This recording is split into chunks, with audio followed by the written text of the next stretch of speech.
Everyone thinks they know the story of a medieval princess, silk dresses, stone balconies, and a life paused politely until a man arrives to press start.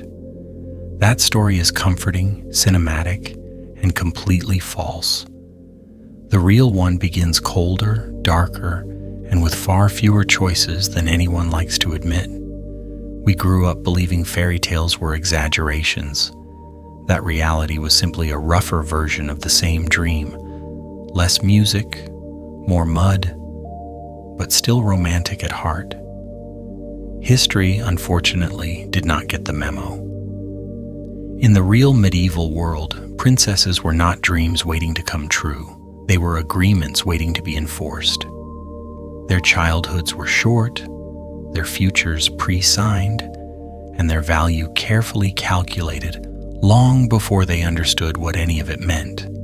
Love was not discouraged, it was ignored, like a hobby that did not belong in serious conversation. This is not a story about castles and crowns, not really. It is a story about what happens when a human life is treated as a clause instead of a person. About women who learned early that survival required intelligence, silence, timing, and occasionally defiance wrapped in logic. Tonight we are not here for fantasy. We are here for the quiet, unsettling truth behind the velvet curtains, where princesses were not waiting to be saved. They were waiting to see how much of themselves they were allowed to keep. We all know this image.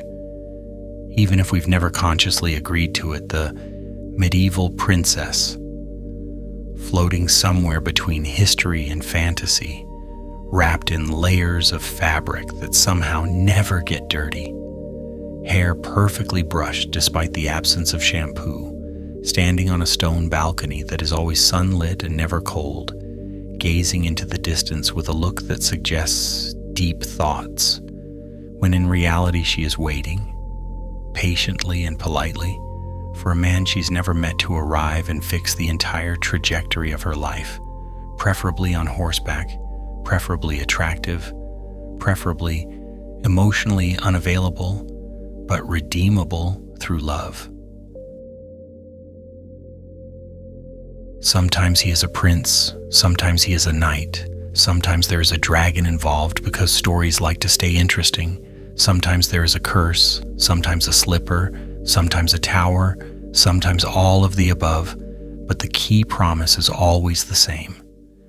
Endure long enough and eventually something magical will happen. The right man will appear, the music will swell, and everything will make sense in the final act.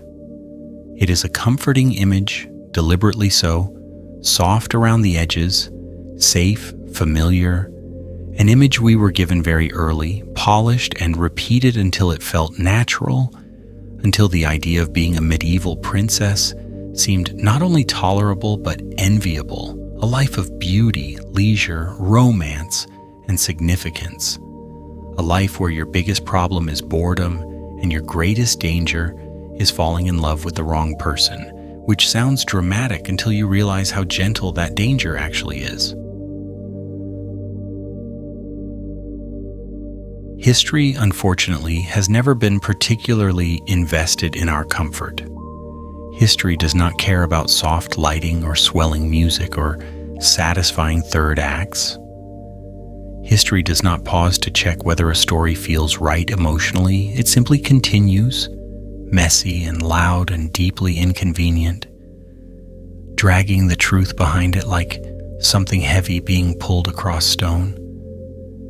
And the truth is that if you were born a princess in the 12th or 13th century, the first thing you learned was not how to dance, not how to sing, not how to smile gracefully while someone braided your hair.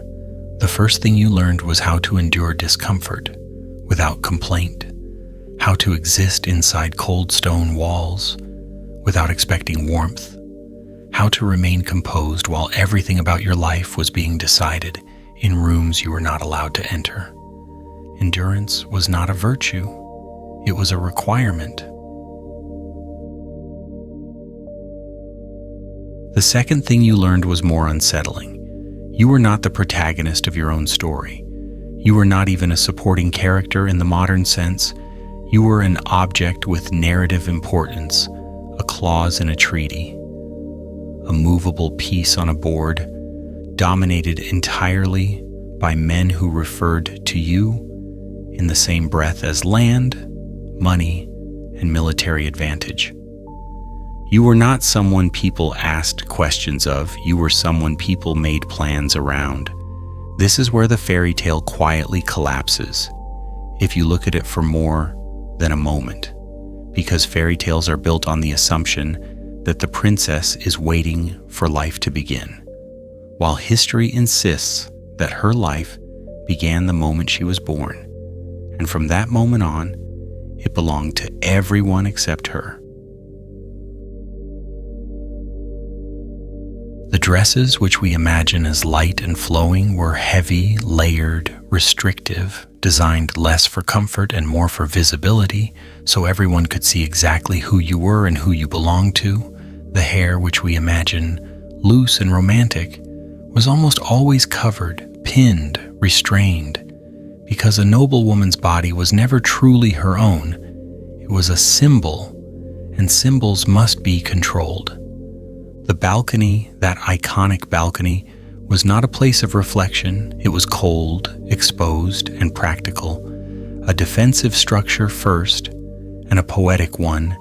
Never, stone does not care about your feelings, and medieval architecture was built with survival in mind, not aesthetic longing. And yet we keep returning to the image, because it is easier than the alternative. It is easier to imagine medieval princesses as bored than terrified, as lonely rather than powerless, as romantic figures trapped in towers rather than children raised to be exchanged, because boredom is relatable and powerlessness is deeply uncomfortable. We like to think the danger came later, after the marriage, after the wrong choice, after the curse, after the betrayal.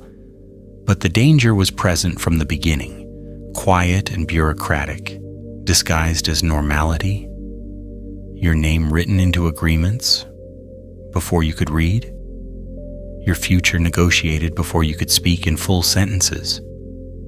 And no one thought this was cruel, which may be the most unsettling part of all. It was efficient, it was practical, it was how the world worked. Kingdoms survived on alliances, alliances survived on marriages, and marriages survived on girls who learned early that resistance was both futile and dangerous. So they learned instead how to be agreeable, adaptable, resilient, in ways that would later be praised as virtue. When we tell these stories now, we often soften them. We talk about expectations, about duty, about tradition, words that sound almost neutral, almost respectable, but underneath those words is the simple truth that being born a princess meant being born useful, and usefulness came at the cost of choice. You were valuable, immensely so, but not in the way modern stories teach us to desire. You were valuable because you could be moved, because your body could produce heirs, because your presence could stabilize borders, because your marriage could prevent wars or start them, and whether you were happy in any of this was not relevant enough to be recorded. That silence in the records, the absence of feelings, is not accidental. It reflects priorities. Medieval chroniclers were very good at writing down what mattered to them. Land changed hands, titles passed on, wars were won or lost, and a girl's internal life did not alter the outcome of any of that, so it rarely appears. Which brings us back to the fairy tale, because fairy tales exist precisely to fill that silence, to give voice and agency to figures who historically had very little of either, to turn survival into romance and obligation into destiny, to suggest that if you endure long enough, the system will eventually reward you. But the system was never designed to reward you. It was designed to use you efficiently and move on. So when we imagine the medieval princess standing alone on her balcony, waiting for something wonderful to happen, what we are really doing is projecting modern longings backward onto a world that did not recognize them. We are comforting ourselves with the idea that beauty and patience were enough, that goodness was eventually noticed, that suffering had meaning beyond necessity. History does not confirm this, it simply continues. And if that sounds unsettling, it should, because the truth is not that medieval princesses lived tragic lives filled with constant misery. Many of them laughed, loved, found moments of joy, formed deep attachments. But all of that existed within a structure that never forgot what they were for and never allowed them to forget either. So when we begin this story, when we step away from the balcony and into the cold stone corridors behind it, it helps to let go of the fantasy gently, not angrily, not with disappointment, but with curiosity. Because the real story, stripped of glitter and music, is stranger, darker, and far more interesting than anything a fairy tale ever promised.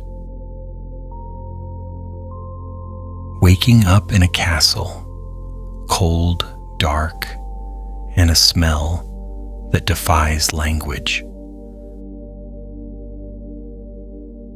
Imagine waking up before dawn, not gently, not slowly, but abruptly, pulled out of sleep by the kind of cold that does not announce itself politely, the kind that crawls under blankets, settles into joints, and makes itself at home, inside your bones. This is not the cinematic chill of a crisp morning breeze. This is stone cold, ancient cold, cold that has been sitting in these walls for centuries, patiently waiting for another body to arrive and try, unsuccessfully, to warm it. You open your eyes, and the room is still almost entirely dark, because medieval castles did not believe in windows the way we do. Windows were weaknesses, and weaknesses got people killed, so light was rationed carefully, doled out through narrow slits in walls, thick enough to make modern apartments feel like paper tents. You lie there for a moment, breathing, and notice that your breath is visible, even indoors. A small white cloud blooming and disappearing in the air above you.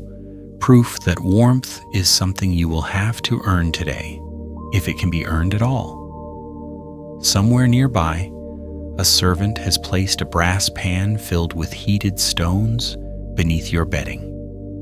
Hours ago, the medieval version of central heating. Ambitious, well-intentioned, and now completely useless. The stones long since cold, their brief contribution already forgotten by the room itself. The bed beneath you is not what we would call comfortable. A wooden frame lifted off the floor for practical reasons, because the floor is covered in rushes and straw and whatever else has accumulated there over the past weeks, and being elevated matters more than you might expect when the ground itself is a damp, breathing thing. This is when the smell makes itself known, not all at once, but in layers, like an argument that refuses to stay quiet. The rushes on the floor were once fresh, maybe even pleasant, mixed with herbs like lavender or mint in a well-meaning attempt at atmosphere, but time has not been kind to them. Spilled food, spilled drink, muddy boots, chamber pots emptied too close by, all of it absorbed and held, the floor remembering everything. People like to joke that the past smelled bad, but joking understates the commitment.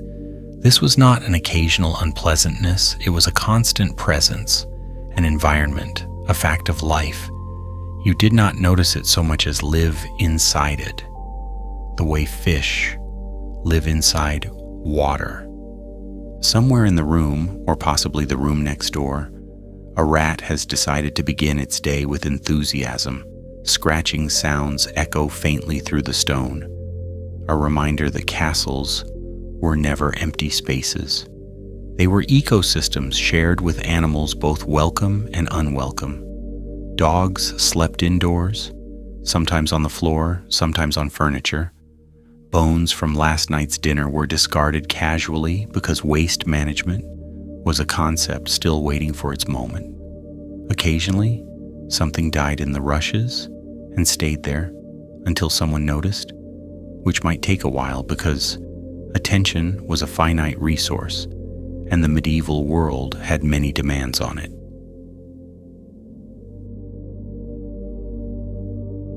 Bathing, contrary to modern imagination, was not a daily ritual or even a weekly one. Many people believed that frequent bathing opened the pores and invited illness inside. Water was something to be approached cautiously, especially in winter, when exposure could easily become dangerous. So people washed selectively, hands, faces, perhaps feet if absolutely necessary, and carried the rest of themselves as they were.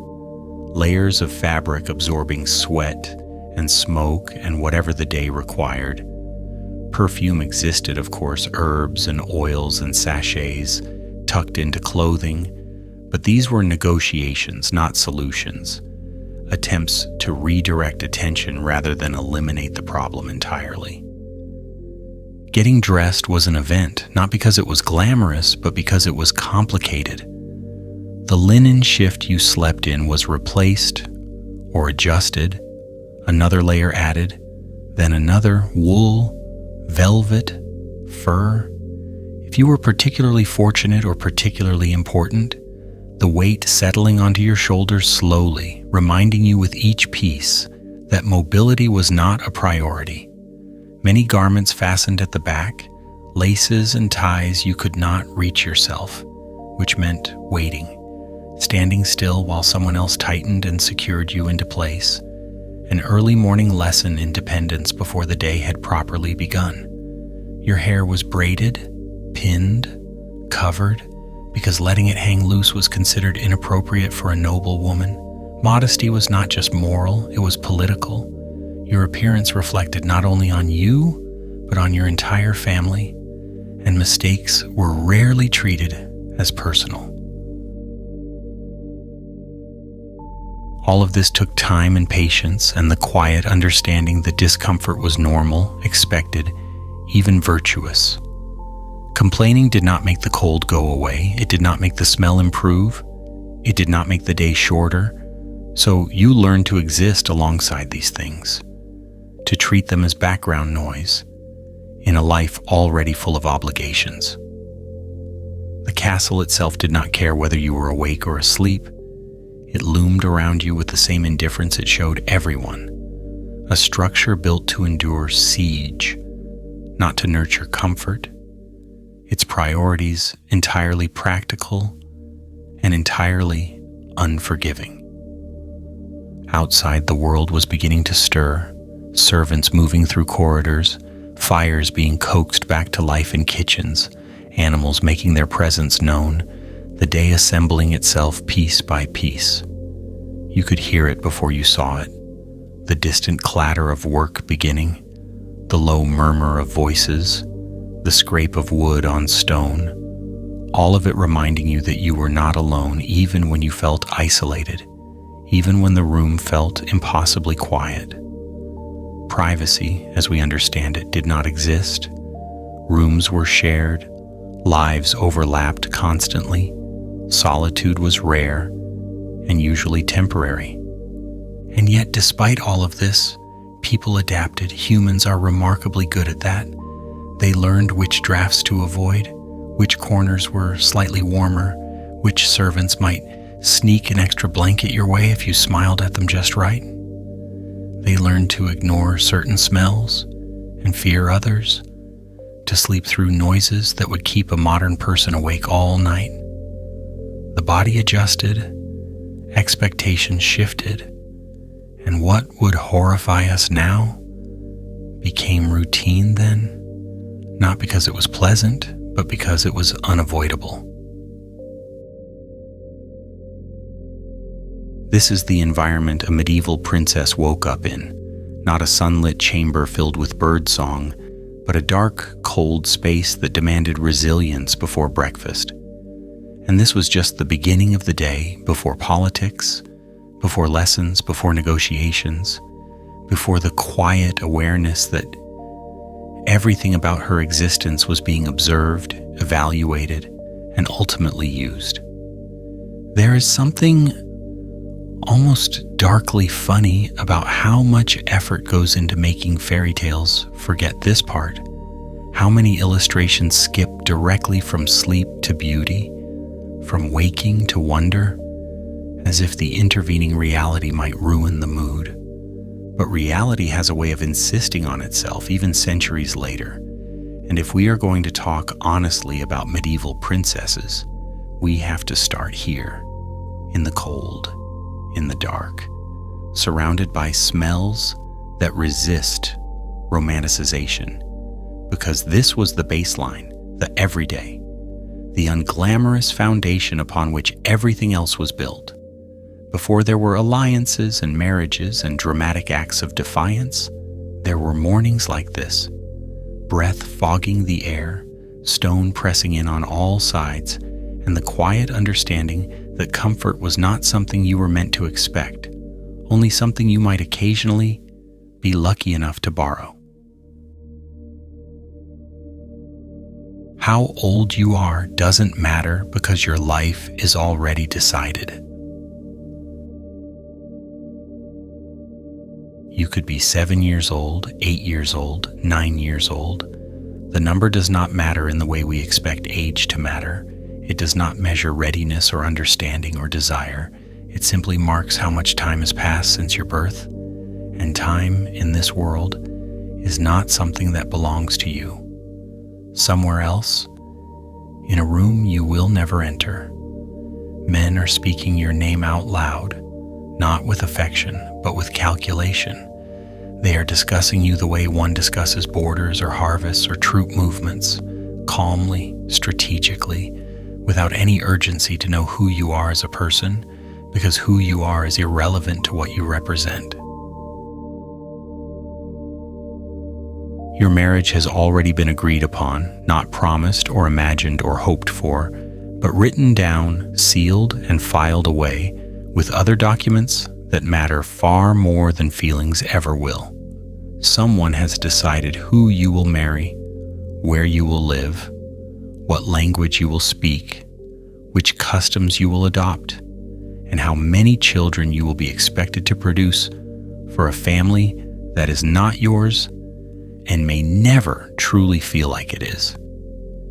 This decision was not made hastily. It was weighed carefully, discussed over meals, argued over politely, adjusted for advantage, and finalized long before you were old enough to understand what marriage even was. And no one thought to ask you, not because they were cruel, but because the idea simply did not occur to them. Asking would have seemed as strange as asking the land itself where it wished to be farmed. You were part of the landscape of power, something to be arranged, shaped, and ultimately transferred. Childhood, as we understand it now, was not a protected space. It was a waiting room, a brief and fragile pause before usefulness began. 12 years old was considered ideal, not because it was gentle or appropriate, but because it was efficient. At 12, a girl's body was thought capable of bearing children, which was the entire point of the arrangement, and any additional time spent waiting was time wasted.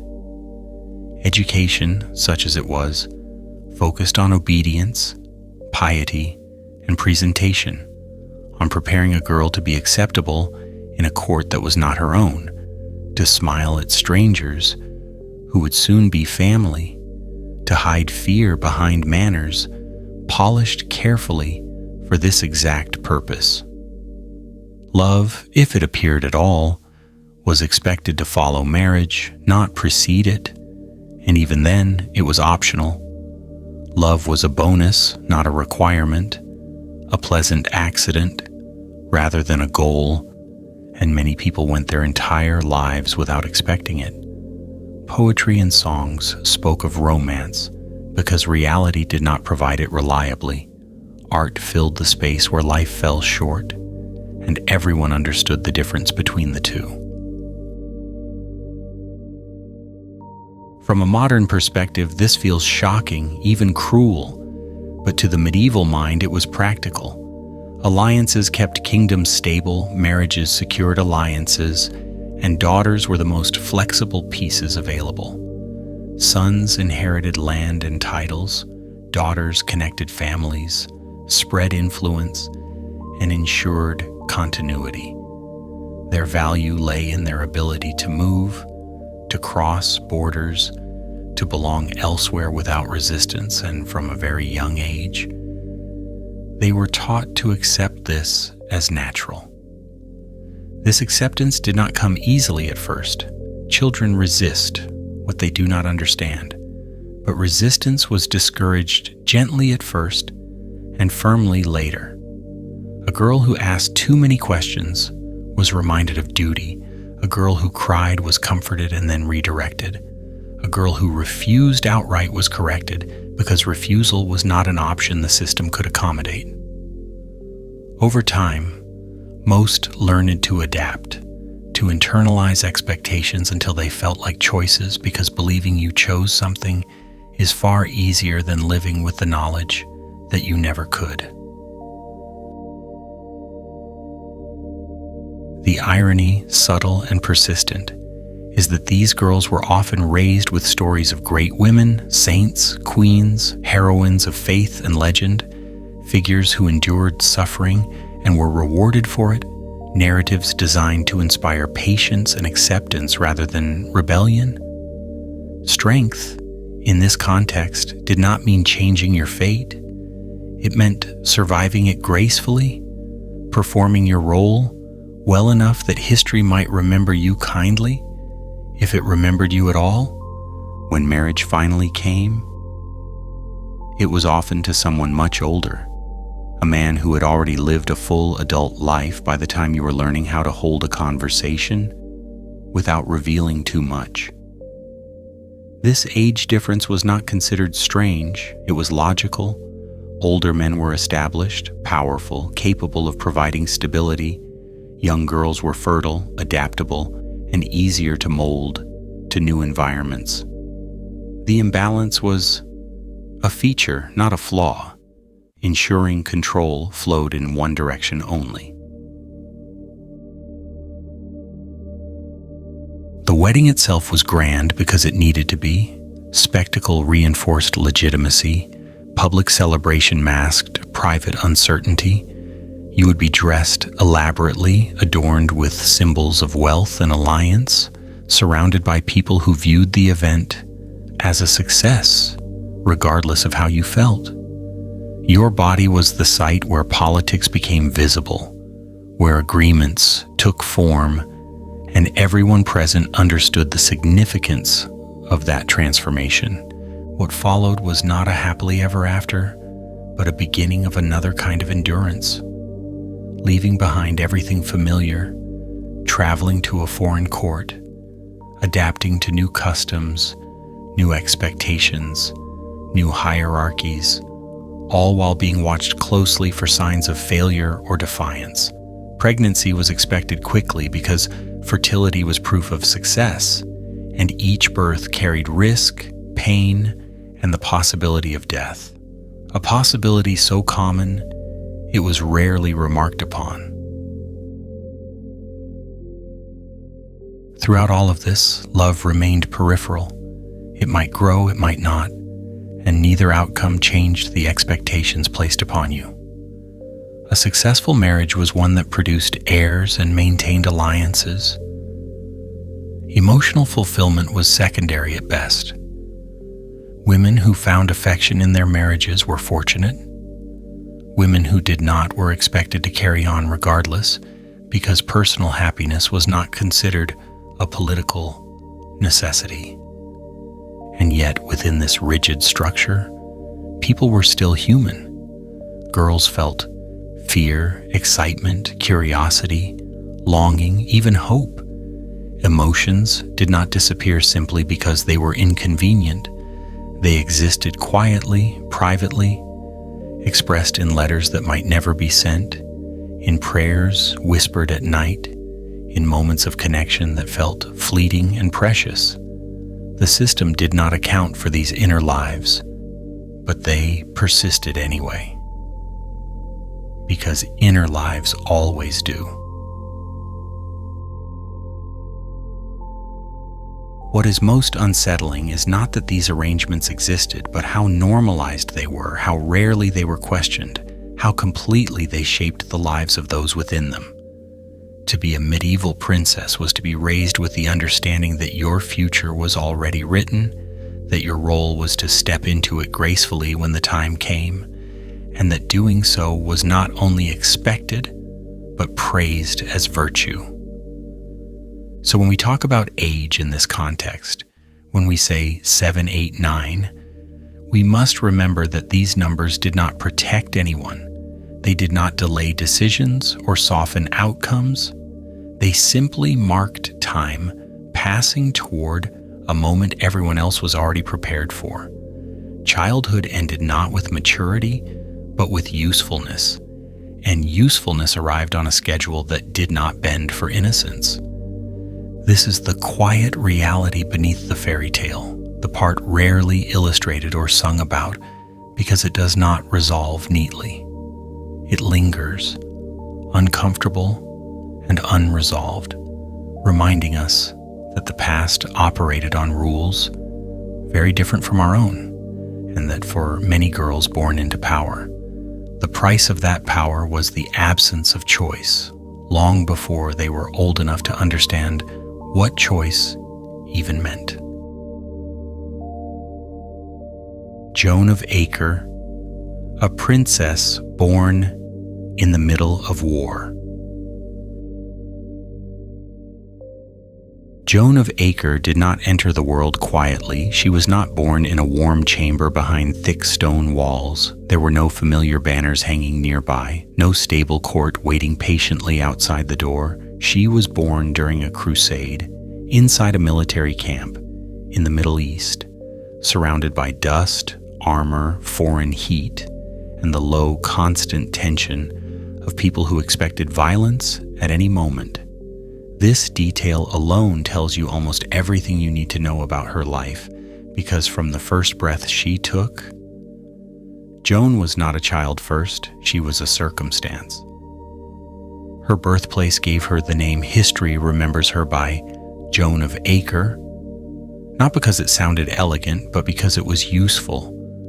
A reminder preserved in language that she was born far from home during Holy War, while her father was busy reshaping maps with steel and fire. Names mattered in the medieval world, and this one carried weight. It announced that Joan belonged not to a nursery, but to a campaign, that her existence was already entangled with ambition, conquest, and the long reach of English power. Her father was Edward I, a man history describes with a careful mix of admiration and fear, tall, commanding, relentlessly disciplined, a king who believed order was something you imposed, not negotiated. Edward did not rule gently, he ruled thoroughly, crushing rebellions, reshaping laws, expanding authority with a patience that felt almost mechanical. This was not a man known for sentimentality, and yet he acknowledged Joan, claimed her, folded her into his expanding dynasty, because even the most intimidating kings understood the value of daughters. Her mother, Eleanor of Castile, was no passive figure either.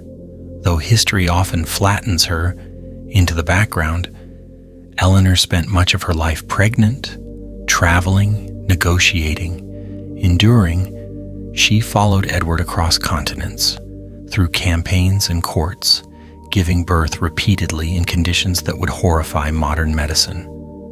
Eleanor's body was, quite literally, part of the machinery of empire, producing heirs and alliances with unwavering regularity, and Joan was one of many children shaped by that reality.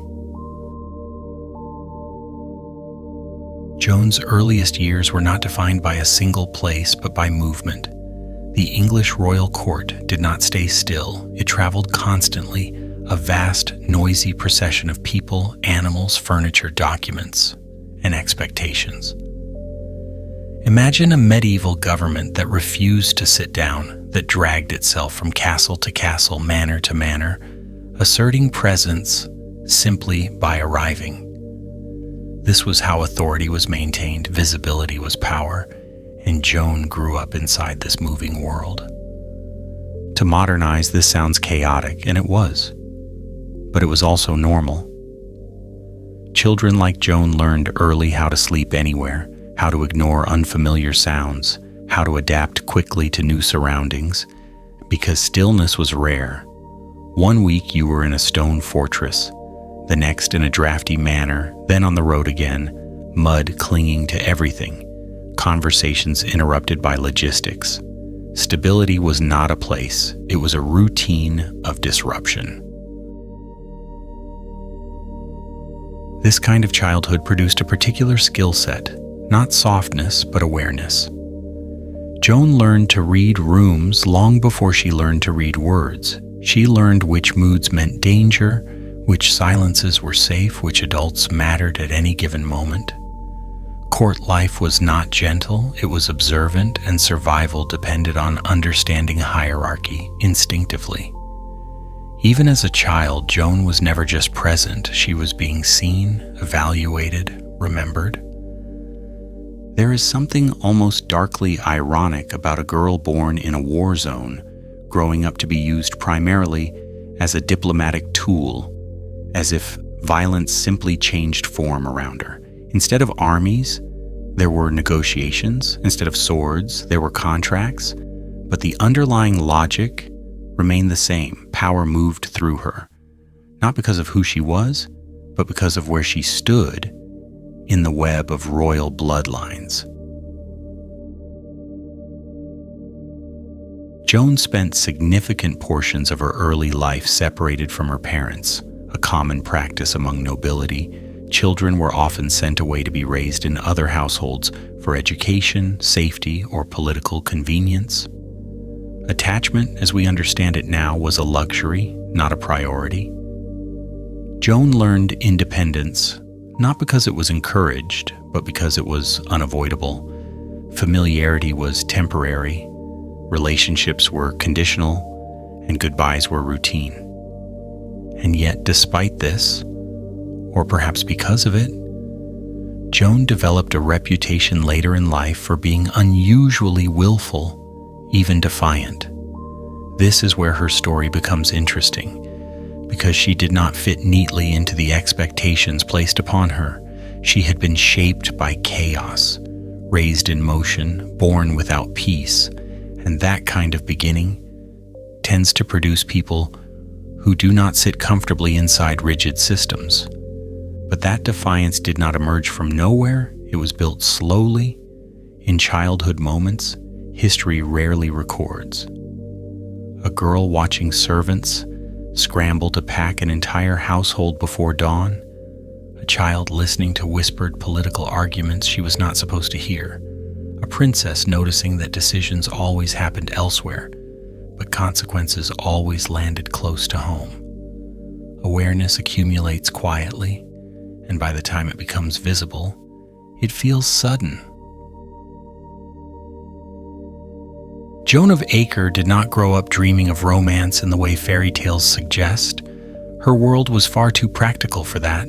She grew up understanding movement, obligation, and survival.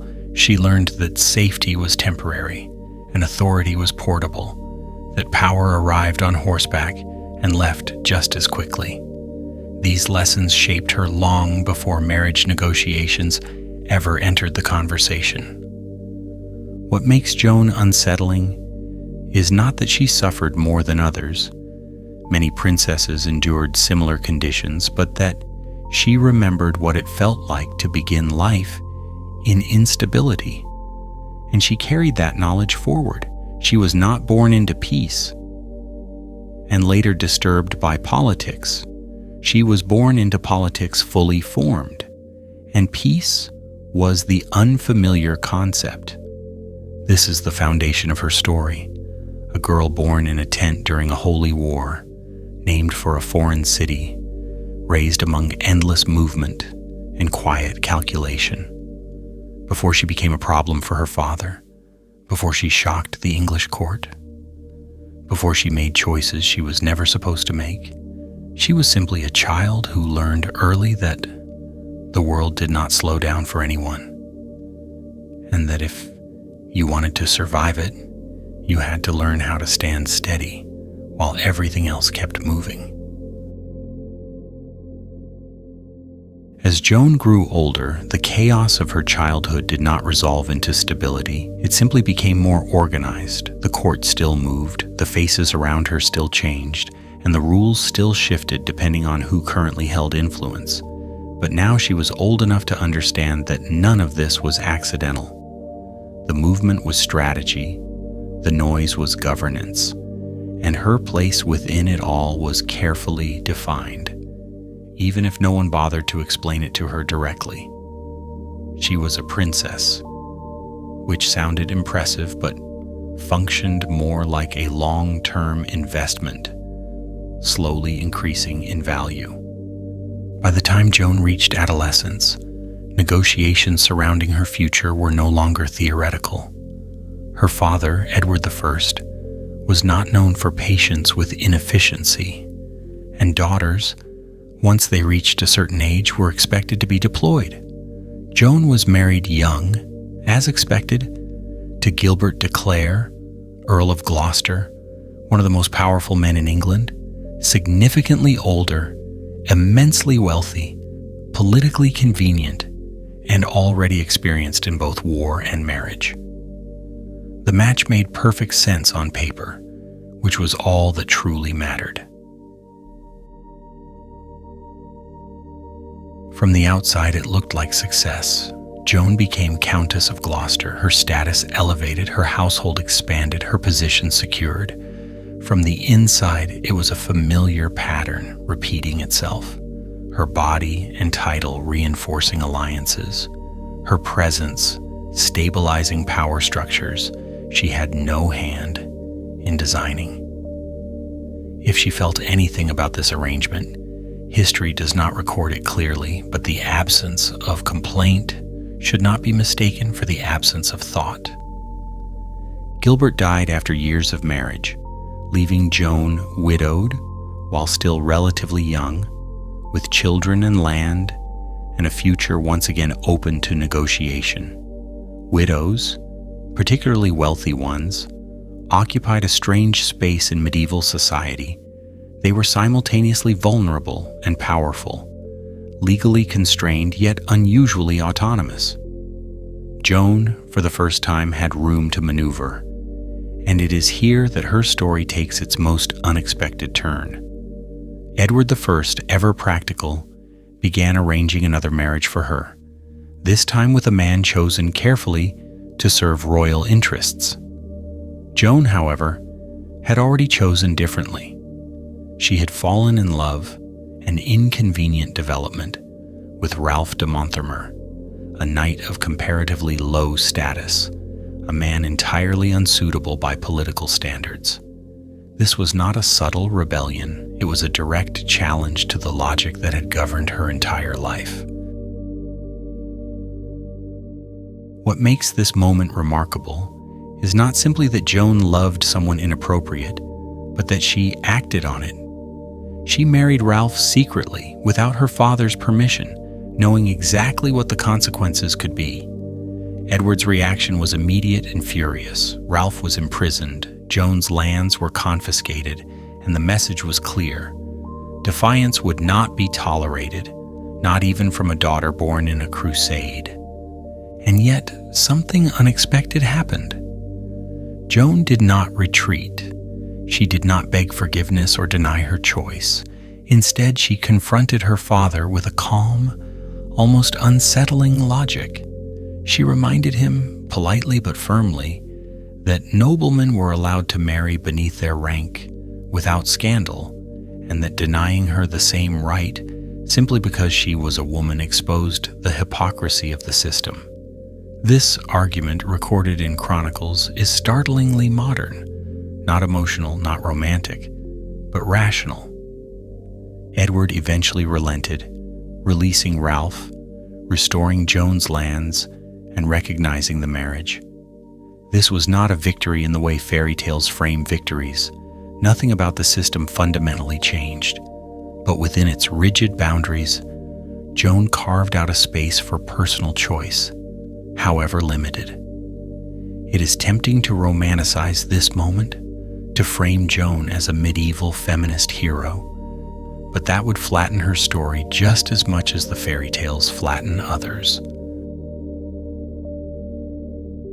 Joan did not reject the system entirely. She navigated it, bending where she could, yielding where she had to, understanding instinctively which lines were fatal to cross and which could be tested. Her rebellion succeeded not because the system was kind, but because she was valuable enough to negotiate with. Her royal blood insulated her. Her father's need for loyalty constrained his response. And even then, the cost was real. This is where Joan's upbringing matters most. A girl raised in constant motion, born into instability, learns flexibility as survival. Joan understood power not as something fixed, but as something situational, shifting depending on context, timing, and leverage. She did not imagine freedom as escape. She imagined it as negotiation, a subtle but crucial difference. Her story unsettles because it exposes the cracks in a structure often portrayed as absolute. Medieval women, particularly noble women, were constrained, heavily so. But constraint did not erase agency entirely. It reshaped it. Choices existed, but they were narrow, risky, and unevenly distributed. Joan found one of those narrow paths and walked it. Not dramatically, not loudly, but decisively. After her marriage to Ralph, Joan continued her life much as before, managing estates, raising children, fulfilling obligations, the machinery of nobility grinding on. Love did not remove duty, it simply coexisted with it, sometimes awkwardly. There was no happily ever after, only continuity, which in a world like hers, was its own form of success. Joan died relatively young, as many did, and history moved on quickly. Her story survived because it was inconvenient, because it complicated narratives of obedience and passivity. Chroniclers remembered her not because she was perfect, but because she disrupted expectations just enough to be noticed. What lingers about Joan of Acre is not the romance, but the awareness behind it. She knew exactly what she was risking, she knew the limits of her position, and she chose anyway. In a life shaped from birth by war, movement, and political calculation, that choice stands out not as a rejection of reality, but as a quiet insistence on humanity within it. Joan was never free in the modern sense, but she was not entirely powerless either. She existed in the tension between those states, navigating a world that expected her compliance and was briefly forced to negotiate with her instead. That negotiation, fragile and incomplete, is what makes her story worth telling late at night, when the fairy tales have gone quiet and history begins to sound a little more honest. A marriage that was legally perfect and emotionally wrong. Joan did everything right, which is to say she did everything that was expected of her, without drama, without rebellion, without forcing history to raise its voice. She married Gilbert de Clare, Earl of Gloucester, one of the richest and most powerful men in England, a man whose name carried weight in every room it entered. On parchment, the match was flawless. Royal blood reinforced, noble dominance, land consolidated, loyalty secured. A textbook example of how medieval marriages were supposed to work when everyone followed the rules. Gilbert was decades older than Joan, old enough to have lived several political lives before she'd finished growing into her first one. This age difference was not controversial. It was reassuring. Older men represented stability, experience, and control, all qualities that mattered far more than compatibility. Joan was young, fertile, royal, and adaptable. She brought prestige and potential, and together they formed an alliance that made sense to everyone except, perhaps, the two people inside it. The wedding was grand, as these things always were, because spectacle mattered. A marriage like this was not private, it was public confirmation that the system was working as designed. Joan would have worn layers of fabric heavy with meaning, her body displayed as proof of continuity, watched closely by those who understood exactly what was being exchanged. Whatever she felt in that moment was irrelevant to its success, because success was defined externally by approval, by consequence, by outcome. After the ceremony, life continued forward with remarkable efficiency. Joan became pregnant quickly, as expected, and then again, and then again. Children arrived in rapid succession, each one reinforcing the marriage's legitimacy, each one increasing her value while simultaneously draining her body. Pregnancy was not romanticized then the way it sometimes is now. It was dangerous, exhausting, and necessary, and Joan moved through it repeatedly because that was her role. This is the part of the story that tends to be summarized quickly, as if repetition dulls significance, but repetition is the point. Joan's life during these years was defined by cycles, pregnancy, birth, recovery, and preparation for the next one, all while maintaining the public image of a composed noblewoman. There was little room for reflection, little space for identity beyond function. She was doing well, which in medieval terms meant she was producing results. Gilbert, for his part, fulfilled his role too. He provided protection, wealth, influence, and legitimacy. There is no evidence that he was particularly cruel or particularly kind, which may be the most telling detail of all. Many medieval marriages existed in this emotional middle ground, not overtly violent, not deeply affectionate, simply transactional. The absence of horror does not imply the presence of happiness. It simply suggests endurance. And then, inevitably, Gilbert died. Death was common, expected even, but it still altered the shape of everything around it. Joan was left widowed while still in her early 20s, with multiple children, vast lands, and an extraordinary amount of wealth.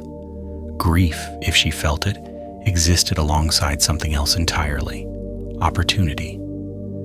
In medieval society, widows occupied a rare and complicated position, constrained by law, yet freed from certain immediate controls, and Joan was now one of the most desirable widows in England. According to medieval logic, this made her extremely attractive, not in the romantic sense, but in the strategic one. She was young enough to remarry, rich enough to matter, royal enough to strengthen any alliance, and now, crucially, unguarded by a husband.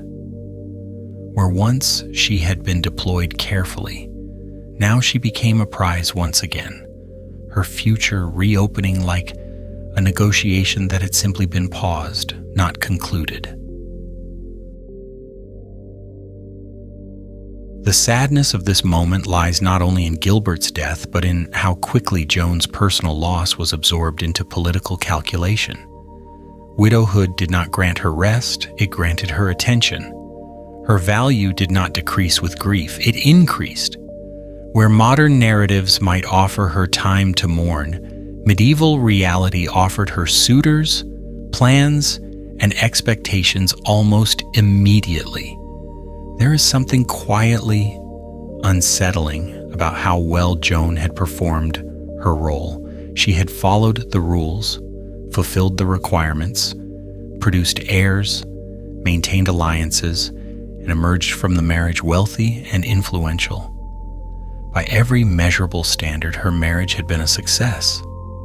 And yet, success here feels hollow, because it had nothing to do with her internal experience. This is the emotional fault line running through her story, the tension between doing everything right and feeling nothing resolved. Joan had survived the system, even benefited from it materially, but survival is not the same as fulfillment, and benefit does not imply consent.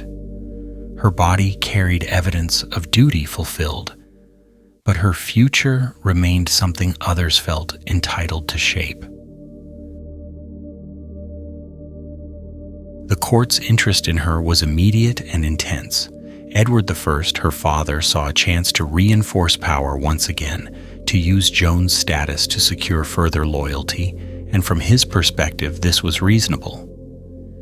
Kings did not indulge sentimentality when opportunity presented itself. Joan had done her part, and now she would be expected to do it again. What makes this moment quietly tragic is how invisible Joan's compliance had been. No one questioned whether she wanted another marriage, because wanting was not relevant. Her first marriage had established her reliability. Her second would simply extend it. The system rewarded obedience with security, but it never asked whether that security felt like enough. And yet, something had shifted. Widowhood, even brief, altered perception. Joan had managed estates, navigated authority, experienced loss, and understood, perhaps more clearly than before, the shape of her own life. She was no longer the girl born in a tent, no longer the young bride stepping into obligation for the first time. She had lived the outcome of doing everything right, and the result was not peace.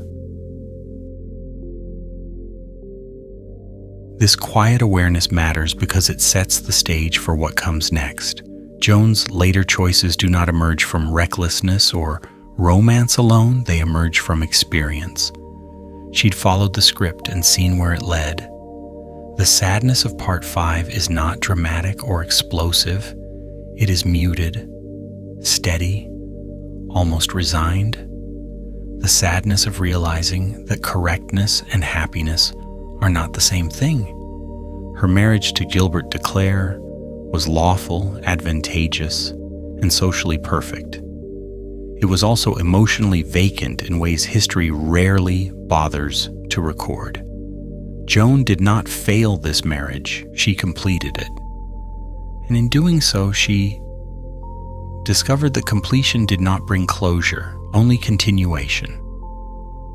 So when we look at Joan at this moment, young, wealthy, widowed, and once again at the center of attention, we should resist the urge to frame her as fortunate.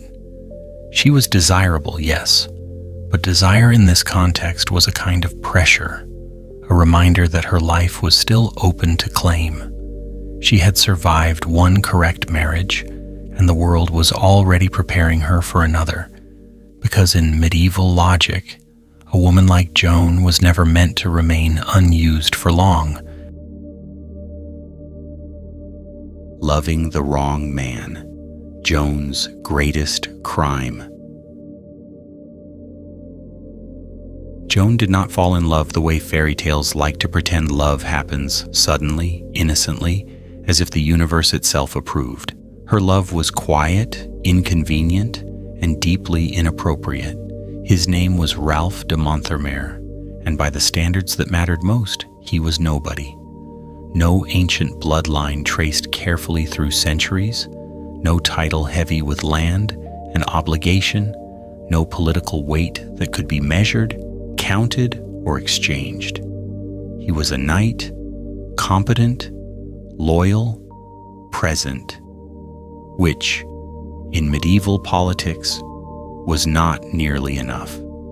And this, precisely, was the problem. Joan had done everything correctly once already. She had married the right man, borne the right children, secured the right alliances, and emerged from it all wealthy, respected, and entirely predictable. The system understood her, approved of her, and was ready to use her again. Falling in love with Ralph was not just a personal preference, it was a disruption, an error in the logic, an act that could not be justified with land, treaties, or numbers. What makes this moment so unsettling is how deliberate it was. Joan did not misunderstand the rules, she knew them intimately. She'd grown up inside them, navigated them, benefited from them. She knew exactly what loving Ralph meant, and she chose it anyway.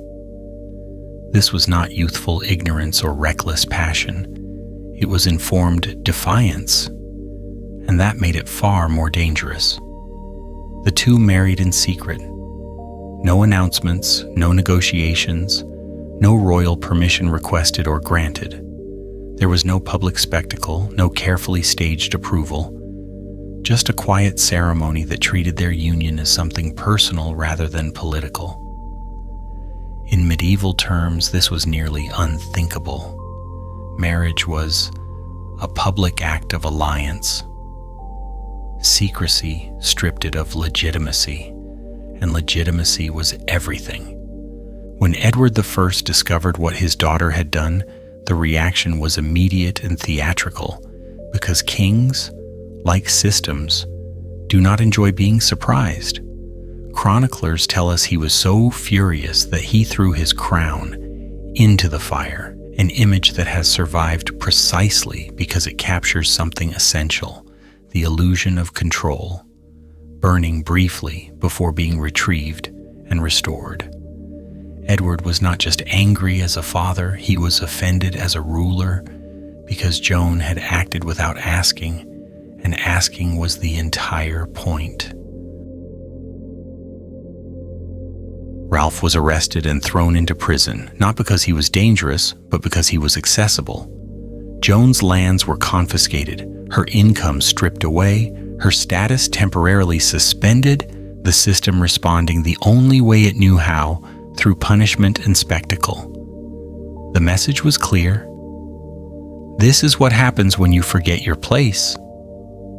Everyone waited for the ending they expected, the ending where the princess breaks, where she kneels, apologizes, renounces her mistake, and allows the world to be put back into order. This was the script, familiar and comforting. Authority challenged, authority restored. Lesson learned. The court watched closely, curious to see how far this rebellion would go before collapsing under pressure. But Joan did not apologize. She did not deny the marriage. She did not claim confusion or coercion. She did not perform regret. Instead, she did something far more unsettling, she argued. Calmly, rationally, she wrote to her father and pointed out something the system preferred not to notice. Noblemen, including Edward himself, had married women of lower status without consequence, without punishment, without their authority being questioned. If rank could bend for men, she asked, why was it rigid for her? This was not an emotional appeal, it was a logical one, and that made it dangerous. Joan exposed the inconsistency at the heart of the system, not by rejecting it entirely, but by demanding it apply its own rules evenly. In doing so, she forced Edward into an uncomfortable position. Punishing her too harshly would expose hypocrisy. Punishing her too lightly would encourage imitation. The irony is sharp enough to cut. Joan's greatest crime was not love, but symmetry. She asked to be treated the way men already were, and that request alone shook the structure more than open rebellion ever could. Systems can tolerate disobedience. They struggle with coherence. Edward resisted at first because resistance was expected, but eventually he yielded. Ralph was released. Joan's lands were restored. The marriage was recognized. Not celebrated, not endorsed enthusiastically, but accepted, folded reluctantly into the official record. The crown, retrieved from the fire, returned to its place. This was not a triumph in the modern sense. Joan did not dismantle patriarchy. She did not rewrite the laws of inheritance. She did not free other women from similar constraints. What she did was smaller and in some ways more impressive. She insisted on the legitimacy of her own choice within a system that had never intended to grant her one. It is tempting to romanticize this, to frame it as a love story that overcame all odds but that misses the point. The tension here is not between love and power, but between predictability and agency. Joan was dangerous because she was unpredictable, because she demonstrated that even someone raised perfectly inside the system could still choose differently. There is dark humor in how scandalized the court was by something so simple, a woman choosing her partner. Not a revolution, not a coup, just a marriage that did not come with the proper paperwork. The response, imprisonment, confiscation, outrage, reveals how fragile the structure actually was, how much effort it took to maintain the illusion that control was absolute. Joan's refusal to apologize lingers as the most unsettling detail. Apologies restore hierarchy.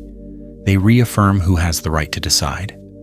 By not apologizing, Joan forced the system to accommodate her rather than absorb her. She did not win by being louder or stronger. She won by being unyielding in a space where yielding was expected. This is the climax of Joan's story, not because it is dramatic, but because it is precise. She loved the wrong man, broke the right rules, and exposed the quiet violence of expectations that had governed her life since birth. In doing so, she did not escape the system, but she did force it, briefly, to bend around her. And in a world built on rigidity, that bend was everything. The woman who stood before a king. Joan did not beg, and this was the moment when the room truly fell silent. Everyone had expected tears, repentance, a carefully practiced speech about youthful error, and a promise to be better, quieter, more obedient next time. Medieval power relied on this rhythm: transgression followed by submission, noise followed by silence. Joan disrupted that rhythm by standing perfectly still. Joan stood before her father knowing this was not a family conversation. It was a courtroom without walls, a trial without mercy, and she was both defendant and evidence. She was visibly pregnant, which in medieval politics meant two things at once: undeniable legitimacy and undeniable scandal. Her body spoke before she did, announcing that the choice had already been made, the future already set in motion, whether the king approved or not. Edward I sat on the throne not as a father but as a system, an embodiment of law, hierarchy, and punishment. He was a man who had crushed rebellions, redrawn borders, and taught kingdoms what happened when they resisted him. The air around him was thick with expectation, the kind that assumes power will behave as it always has, loudly, decisively, without apology. Everyone in that hall understood the stakes. One wrong sentence, one emotional outburst, one hint of weakness, and Ralph de Monthermer would remain a footnote at best, a corpse at worst. Joan did not cry. She did not raise her voice. She did not beg. Instead, she did something far more dangerous. She spoke plainly. Her words were almost absurd in their simplicity. If a great earl could marry a poor woman without judgment, she asked, why could a great princess not marry a poor man? No poetry, no righteous fury, no appeal to love, just logic. Clean, sharp, and impossible to ignore. The room froze. This was not how women were supposed to argue, especially not daughters, especially not pregnant ones, standing before the most powerful man in England. The silence that followed was not outrage, it was calculation. Because everyone understood what she had done. Joan had not attacked the system directly. She had used it against itself. By framing her marriage as symmetrical rather than rebellious, she stripped Edward of the moral high ground. To punish her would be to admit that the rules were never neutral, that tradition was selective, that authority relied on double standards it pretended not to have. Kings can survive anger, they struggle with exposure. Edward hesitated, and hesitation from a man like him was seismic. The court waited, suspended between two futures. In one, Joan would become an example, a warning carved into memory. In the other, the system would bend, quietly, reluctantly, pretending it had chosen flexibility all along. What made this moment unbearable was that both outcomes threatened authority in different ways. Joan stood still. She did not press her advantage. She did not repeat herself. She understood something crucial, that power hates desperation but fears certainty. Her calm was not submission, it was confidence. She had already accepted the consequences, and that acceptance robbed punishment of its force. Edward finally spoke, not with rage, but with restraint. Ralph would be released. The marriage would be recognized. Joan's lands would be restored. Each concession delivered carefully, as if mercy had been planned from the beginning rather than forced into existence by a daughter who refused to bow. History would later record this as a reconciliation, a father forgiving a wayward child. That version is comforting and deeply misleading. What happened in that hall was not forgiveness, it was compromise. And compromise is the quiet admission that control has limits. Joan did not walk away triumphant in the way stories like to imagine. There were no cheers, no applause, no sudden transformation of society. The court resumed its rituals, the nobles whispered, the system reassembled itself. On the surface, nothing had changed. But something had. A woman had stood before a king and spoken as if she were his equal, not in rank, but in reason. She had refused the role of penitent and chosen the role of participant. She had demonstrated that obedience was not inevitable, that even within the tightest structures, there was room, however small, to maneuver. Ralph emerged from prison thinner, shaken but alive. He did not return as a triumphant hero, but as a man unexpectedly spared. His elevation afterward, his titles, his place at court, were not rewards for romance, but strategic adjustments. The system, having failed to crush him, decided to use him instead.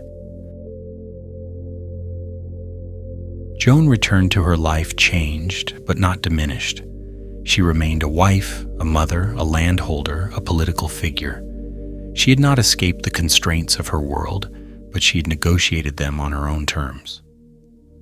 That distinction matters, especially late at night, when history feels less like destiny and more like a series of choices made by people who were tired, afraid, and stubborn. What makes this moment linger is not the victory, but its subtlety. Joan did not demand equality. She did not preach reform. She asked one question and forced everyone in the room to realize there was no good answer that preserved the illusion of fairness. In the end, Joan did not break the system. She did something far more unsettling. She showed that it could bend, and that bending did not cause it to collapse. It simply revealed that the rigidity had always been a performance. And somewhere in that great hall, beneath banners and stone and centuries of expectation, a king learned that even absolute power has blind spots, especially when confronted by a woman who refuses to be afraid. The sisters. Everyone survives differently. Joan was not alone in this story. She only happened to be the loudest fracture in the surface.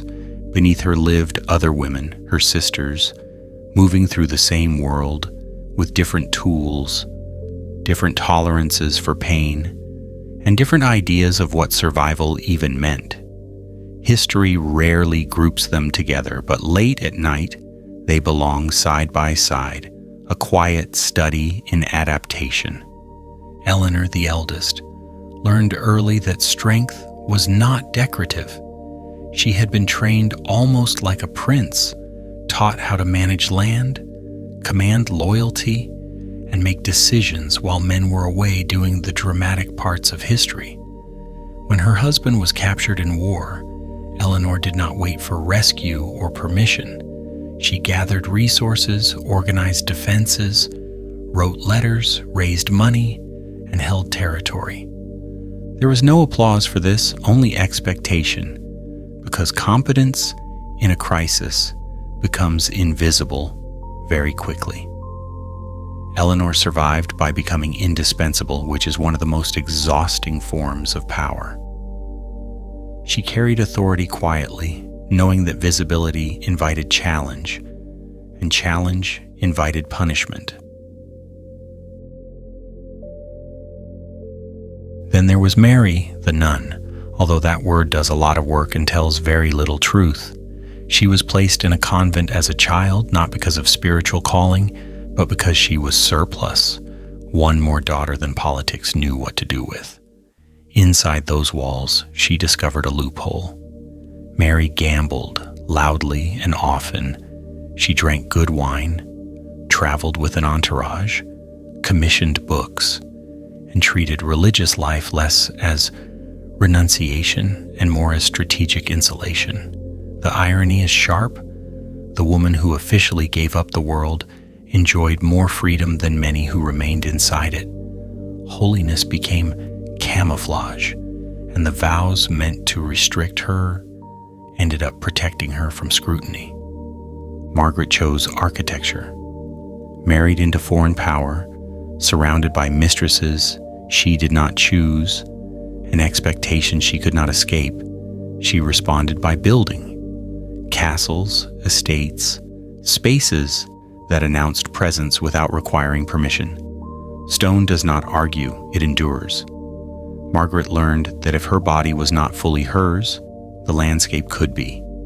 She turned walls into sentences and towers into punctuation, each one quietly saying, "I am here, whether you like it or not." Power for her was something you could touch, walk through, and defend.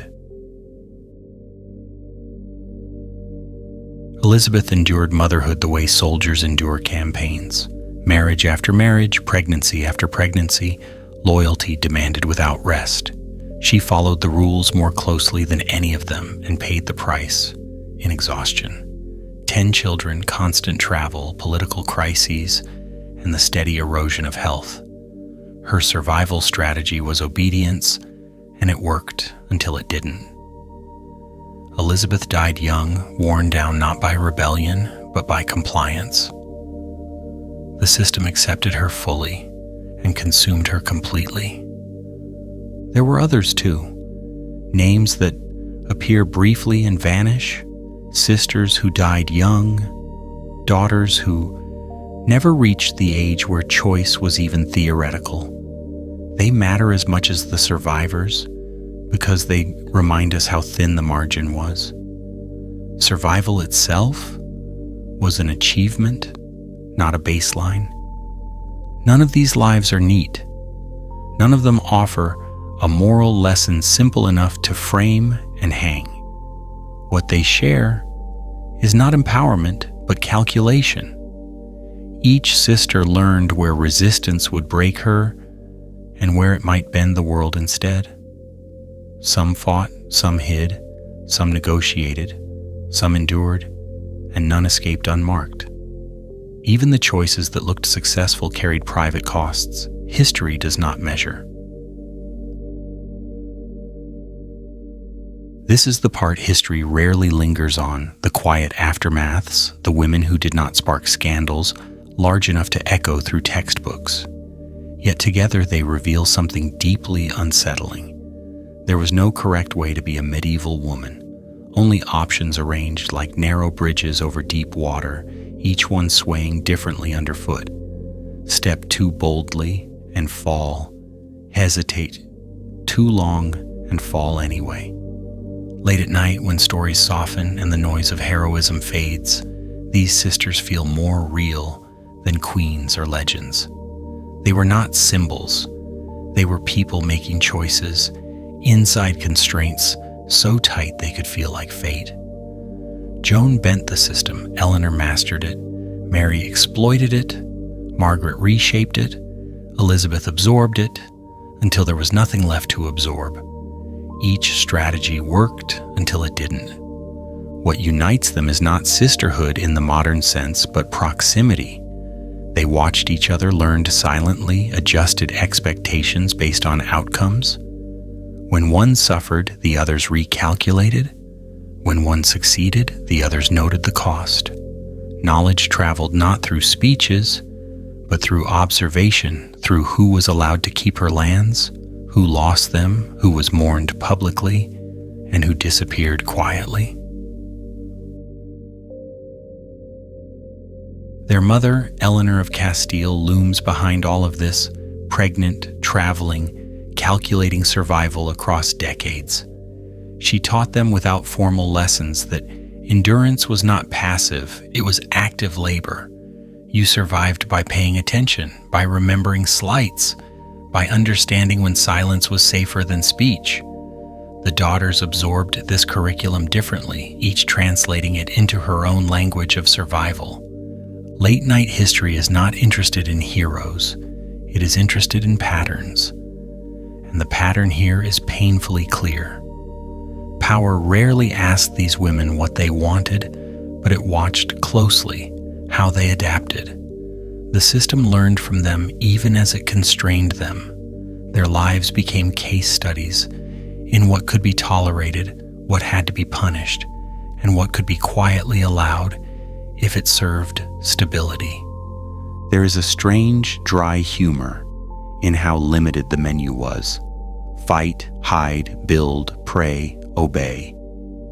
None of these were freedom, only strategies. Yet within those narrow lanes, these women carved identities that history struggles to flatten completely. They were never only victims, never fully agents, always negotiating something in between. If Joan's story is the spark, her sisters are the long burn. They remind us that survival is not a single dramatic moment, but a series of small, exhausting decisions made over years. Decisions about when to speak, when to endure, when to disappear just enough to stay alive. And when the night is quiet enough, you can almost hear it. Not triumph, not defeat. Just the sound of women moving through stone corridors, calculating footsteps, choosing the least dangerous path again and again until history runs out of room for them. This is why their stories matter together. Not because they inspire, but because they explain. They explain how a world can look stable while grinding down half its population quietly.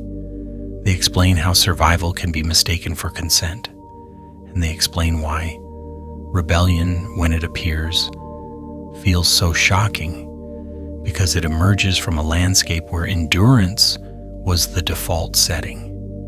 In the end, these sisters did not escape history. They were shaped by it, pressed into forms that almost fit. And still, in the small spaces left to them, they left fingerprints. Not revolutions, not manifestos, but traces.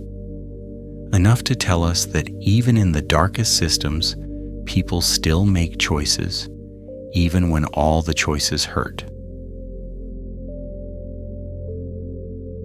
That is the quiet lesson of the sisters. Survival is not romantic. It is repetitive, heavy, and rarely rewarded. But it is human. And in a world that demanded silence, their continued existence was, in its own muted way, an act of resistance. Not loud enough to change the age, but loud enough to reach us now, listening in the dark, finally willing to hear what endurance really sounded like. No crowns, no applause, just breath after breath, night after night, until history moved on and left them behind. And that, perhaps, is the most honest ending they ever received. Nothing more, nothing less, just survival remembered quietly, at last. The truth is not gentle, but it is true. Joan died at around 35, which in medieval terms was not tragic in the dramatic sense, but it was still young enough to feel unfinished. The records do not agree on how it happened. Some say childbirth because childbirth was always waiting, patient, inevitable. Others say illness because illness needed no reason and no permission.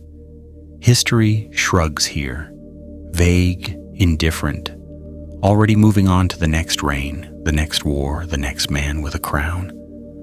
There was no grand farewell, no moment where the world paused to acknowledge what had been lost. Joan was buried, prayed over, and folded quietly into the past. Her husband lived on. Her children lived on. The system, predictably, lived on. And yet, late at night, when history stops sounding like a list of outcomes and starts sounding like breath and bone, Joan's life feels heavier than it looks on paper. Because for all the compromises, all the calculations, all the careful bending of rules, she did one thing that was never supposed to matter. She loved. Not strategically, not symbolically, not in a way that could be footnoted as useful. She loved a man who did not expand territory, who did not stabilize alliances, who did not come with a map attached. She loved him anyway. And then she defended that love with reason instead of tears, with logic instead of obedience. In a world where love was officially irrelevant, she treated it as real. That is the quiet scandal at the heart of her story. We like to imagine that the past was cruel in obvious ways: cold castles, Heavy dresses, no medicine, no privacy. These are the details we repeat because they are easy to picture. They let us believe that suffering was mostly physical, something you could wrap yourself against or eventually escape. The truth is more uncomfortable. The real cost of being a medieval princess was not discomfort, it was erasure. From the moment you were born, your future belonged to other people. Your body was a resource, your marriage was a transaction, your children were outcomes, your opinions were tolerated only when they aligned with plans already made without you. To live correctly meant to disappear quietly into usefulness. Joan did not fully disappear. She did not overthrow the system, which is important to say out loud. She did not save other women. She did not make the world fair. What she did was smaller and more personal. She carved out one narrow space where her inner life mattered enough to defend. And she paid for it in stress, in conflict, in risk, in the constant awareness that everything she loved could be taken away at any moment. There is a mild, almost cruel irony in how modern stories try to soften this. We turn her into a romantic heroine because romance feels safer than truth. Romance suggests reward.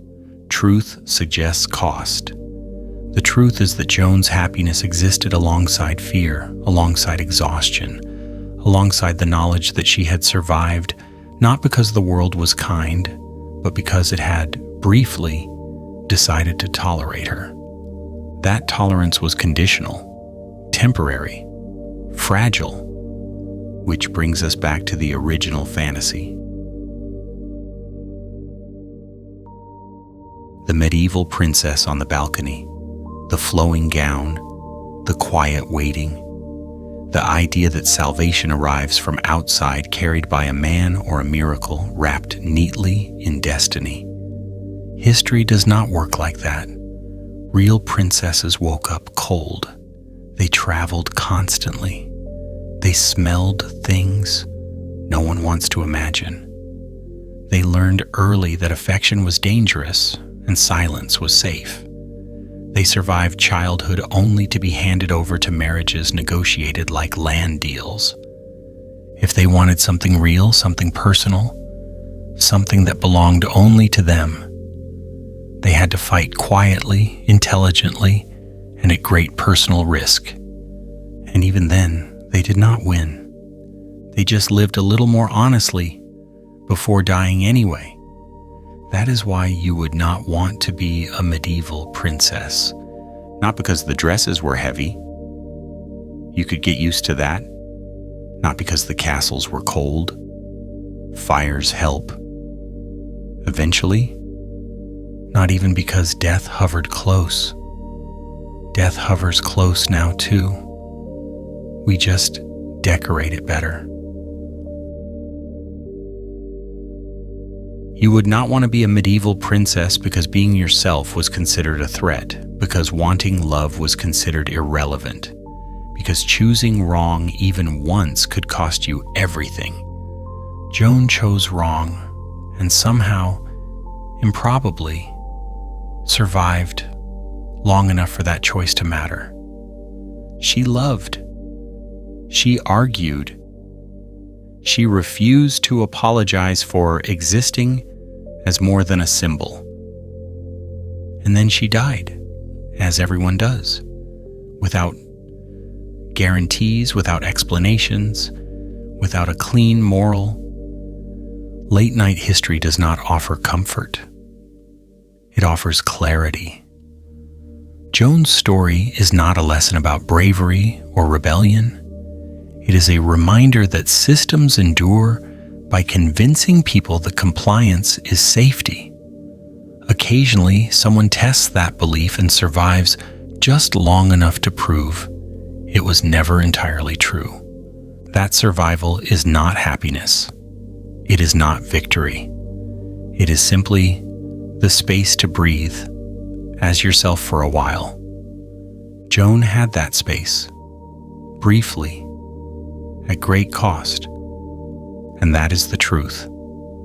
Not gentle, not inspiring, but real. So when you picture the princess on the balcony, waiting for her life to begin, remember this instead.